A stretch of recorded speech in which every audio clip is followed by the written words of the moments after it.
G'day everyone, Buck up in North Queensland for a nice quick clip. This one's a bit of a reminder for everyone. Might be too hot to go camping, but it doesn't mean we can't get in the shed and check out our camping gear. Make sure it's in good condition, hasn't got rust on it, all that type of stuff. This one's about first aid kit. How long since you've checked your first aid kit in your four-wheel drive for when you go out camping? Making sure everything's in date, making sure you still remember what's in there, making sure you've got the stuff in there that you think you will need for when you go out camping. Have a think about some likely scenarios, cutting yourself, snake bite, all that type of stuff. Think about the likely stuff, and do you have the stuff in your first aid kit to tackle that problem? Okay, now I want to go on with the most serious thing first, and that's a snake bite kit. If you do not have a snake bite kit in your four-wheel drive and you go camping in this country, you are mad. Go out and get one, guys, a snake bite kit. Go and make your own snake bite kit. Big compression bandages, at least 2, I've got 3 in there. Big compression bandages, okay, so you can immobilise the limb, wrap the limb up, whether it's the arm or the leg or whatever, okay. I'm not going to go into how to treat snake bite. I've done an in-depth clip on that on my old channel. But if you do not know snake bite treatment, you need to learn. If you don't have a snake bite kit, you need to have one in your four-wheel drive, in your boat, in your hiking pack, no matter what it is. You get tagged by one of the bad boys down here and you don't get a compression bandage on, and you're a long way away from help, you're dead. It's as simple as that. These compression bandages will save your life. You must have a snake bite kit. You must know how to use it. Okay. If anyone wants me to do one, it was a big clip actually. I'm spewing I lost it. I was actually doing demos on my nephew, how to immobilise the limb, strap it up, all that type of stuff with a compression bandage. Basically, you just get compression bandages all the way up the limb. Okay. And do not move. Call for help and don't move. The more you move, the more the venom will move through the lymphatic system, and the compression bandages are designed to slow it down. I've heard that if you get one of those on, you've got a good chance of survival. So you must have a first aid kit and you must have a snake bite kit. Now, about 18 months ago, on our big trip down from far north Queensland into Tasmania, I had a bad fall off the caravan, everyone, getting Starlink down. I did some damage to my shoulder and my ankle, and that damage stayed with me for over 12 months. I did some bad ligament damage, especially to my ankle and my shoulder. Okay, I'm lucky I didn't kill myself. I'm lucky I didn't break my neck. I inverted and I speared in hard. On the way down, my shin hit something sharp on the drawbar of the caravan and I cut it down to the bone, everyone. I cut it down to the bone and there was claret absolutely everywhere. And now this thing's going to open up for me. Good old zips. They never work when you want them to. Righto, so I got this idea when I worked in the prison, everyone. We used to have a thing called slash up kits. Prisoners used to slash up all the time. We used to have to run in and whack the compression on, stop the bleeding, get them, and then get them to the nurses, quick, smart. So this here, let's face it, there is a fair chance you cut yourself on a knife out camping, slice yourself on some corrugated iron, whatever it may be, okay? If you do slice yourself with some corrugated iron or whatever, it's important that you try and get some wound spray, okay, or some stuff to flush the wound out, some saline. So you can get that at chemist, guys. You just rip the little top off there and it's just salty water basically, and flush the wound out, okay? So if it's a dirty wound, you might need to give it a good flush first. So I've got a heap of these little flushing bottles. You just screw the top off and it squirts it in like a little hose, okay, and you can flush the wound out. I've also got wound spray there. It's like an antiseptic spray as well for that. But if you just simply cut yourself with a knife, pocket knife or a butcher's knife, you need to stop the bleeding.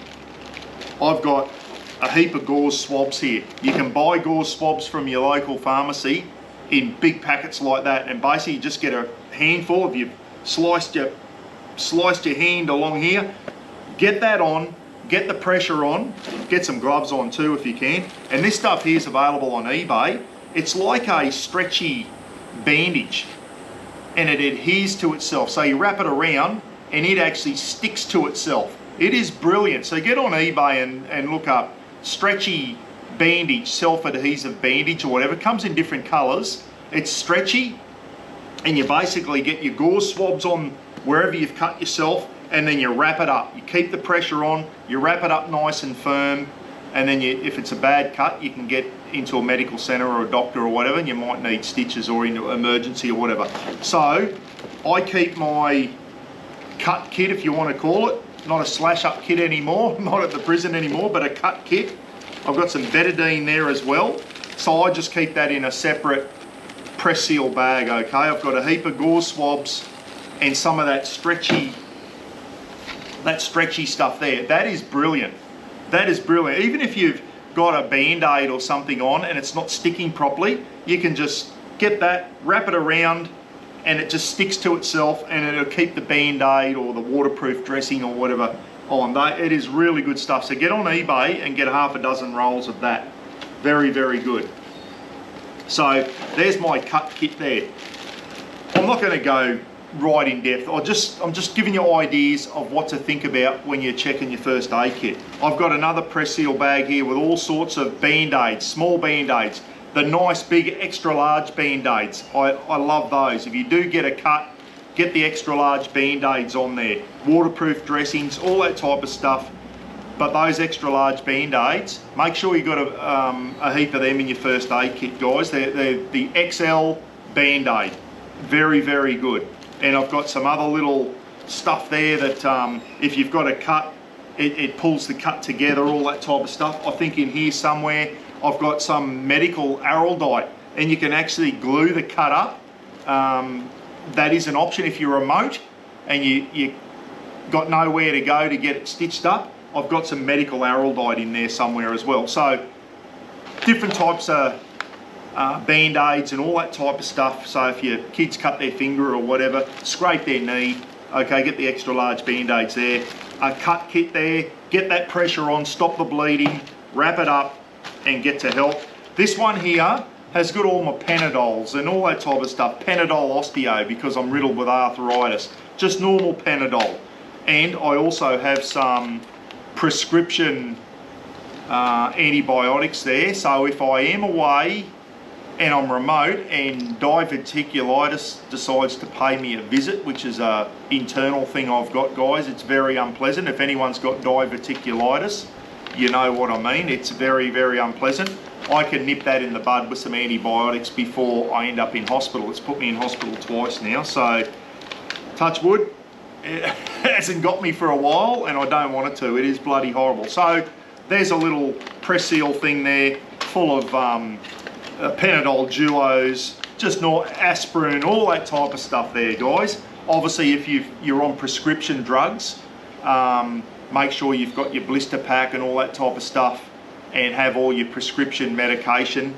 I don't really have prescription medication that I need to take camping with me, but some people out there might have heart medication and all that. Make sure you've got ample of that stuff before you go away on your camping trip. So cut kit there, Band-Aids and waterproof dressings, all that type of stuff there in another thing. So rather than have it all loose through there, I like to put it in a press seal bag so you kind of separate that. All my Panadols and all that type of stuff there. Wound spray, Dettol, so you can clean your wounds. If you've got to redress your wounds every day like I did when I cut my shin to the bone when I fell off the caravan, for a couple of months I had to dress that.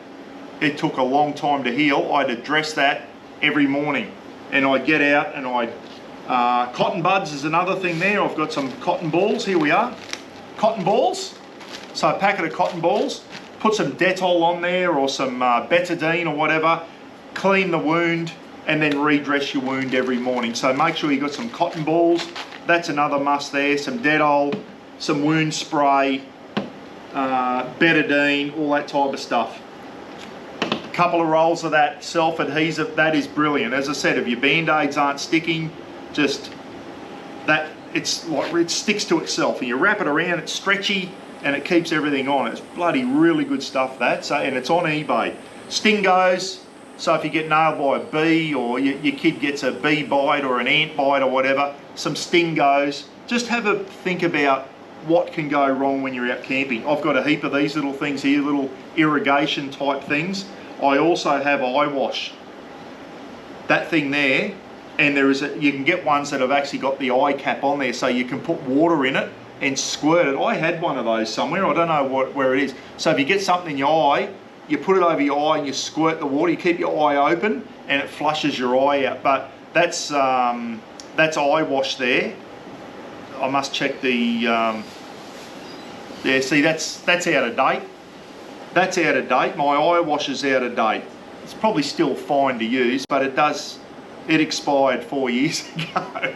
So I should really get a new eye wash. That's something I must do. And that's the other thing when you go through your first aid kit, just make sure everything's in date. That'll still be fine. It's only 4 years out of date. Extra bandages, all that type of stuff. Little bit, I've got a heap of little bandages in here, everyone. I've got a instant cold pack there in case you're spraying your ankle. Take that out, you snap it, and it goes really cold, and you wrap it around your ankle if you don't have access to ice and that. So one of those instant cold compress. You snap it and it goes really cold if you don't have ice. I've got a couple of army field dressings here for bad wounds. So that's an Australian one there that I've had for many years. It's still in its canvas bag, it'll be fine. And I've got a couple of Israeli ones here that can also be used as tourniquets. So for bad wounds and that, if you cut yourself open, nearly chop your toe off with an axe hind, things like that, I've got some army shell dressings, we used to call them.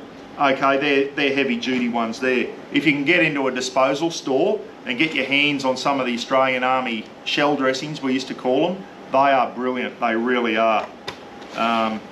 Sucking chest wounds, bullet wound, all that type of stuff. Rubber gloves, okay, I carry a bag of rubber gloves. If you have to treat someone else and there's a lot of blood on the scene, have a think about safety. Always take your own safety if you're treating someone else. And if the blood contamination, wear gloves if you need to. If it's your own family, you probably won't worry about it. I've got a safety blanket there. What else have I got? Some Gastrolite. So if people start getting the squirts and all that type of stuff, some more Panadol there. What else have I? Oh, there's my prescription drugs that I didn't use last time, guys. It's just amoxicillin. If I feel that diverticulitis coming on, that's an actual prescription drug, that, and I keep a spare box in there just in case I can feel it coming on, diverticulitis, and if I get onto them straight away, I can nip it in the bud. Just a nice set of sharp scissors if you need to cut bandages or anything like that, guys. Some tweezers. I've got a little pick in here for if you get a splinter and all that type of stuff. I've got more large dressings here. Okay, got a heap of dressings, more wound flush there, more bandages. You know, if you've got a bad wound and you've got to bandage it up each day, you might need more. Just carry some small bandages, guys. So if the blood seeps through, you've got a nice fresh one for the next day. Some medical tape. You can get all this from your local pharmacy. More little bandages here. Some cotton buds for cleaning your ears out, but can also be used if you've got a wound and there's grass or whatever in there, and you can try and flush it out with one of these. Squirt it onto a cotton bud and try and clean the wound out with a cotton bud. Just trying to give you some ideas. Quells if you're going in a boat or someone's getting travel sickness. Heel aid for blisters, sunburn, cuts, nappy rash, sores, hemorrhoids, all that. So I've got some ointment for that. Tampons for bullet wounds. Might sound funny, a lot of guys used to carry tampons in their medical kit in the army. when they're on operations, you get a bullet wound, throw that in there, and swells up and absorbs the blood. It stops the bleeding. I know it sounds funny. A little antiseptic wipes, all that type of stuff. I've got other stuff in there, everyone, but you get the idea. I've got a little couple of things there so you can pick splinters and all that type of stuff out. Set of tweezers. I don't know where my tweezers are, but anything that you need in a hurry, make sure you've got quick access to it. My cut kit, if someone's got a headache, you just go straight there and grab that. Listen, as I said, I'm not doing open heart surgery or anything like that. That gives you a bit of an idea. This is simply to remind you, 1, make sure you get a snakebite kit. 2, make sure you got a first aid kit. And 3, make sure you check it out. If things are out of date, maybe you need to get into the pharmacy. I might have to get in there, and I might even try and get my, I had one with the cup on so you can actually flush your eye out. So have a think about what could go wrong out camping, some likely scenarios, and make sure you've got the equipment to cover that. That's about all I wanted to say, guys. Moral of the story here, make sure your first aid kit is ready to go. Make sure everyone knows where it is. Go through it every now and then. Rehash yourself with what's in there. If there's something missing, like tweezers, I don't know where my tweezers are. I used to have a set of tweezers in there somewhere. Just got some little Dettol wipes there. Buscopan, what's that for? Stomach ache, cramps and spasms and all that. So, you know, all this over the thing. If someone gets crook out camping, gets gastro and all that, maybe you can have the tablets in there ready to go. Travel sickness, all that type of stuff. Hope you're well wherever you are. My GoPro didn't overheat this time, which is good because it's not quite as hot today, thank goodness. Let me know what you reckon in the comments. If there's something that you think is a must to carry when you're camping, put it down in the comment section, please. The more remote you go, the more comprehensive your first aid kit will need to be, everyone. If you're going very remote, you need to ramp up. You might need a couple of first aid kits, and you may need to carry some stuff that you probably wouldn't normally carry. Think of the worst case scenarios. Make sure you've got a medical plan.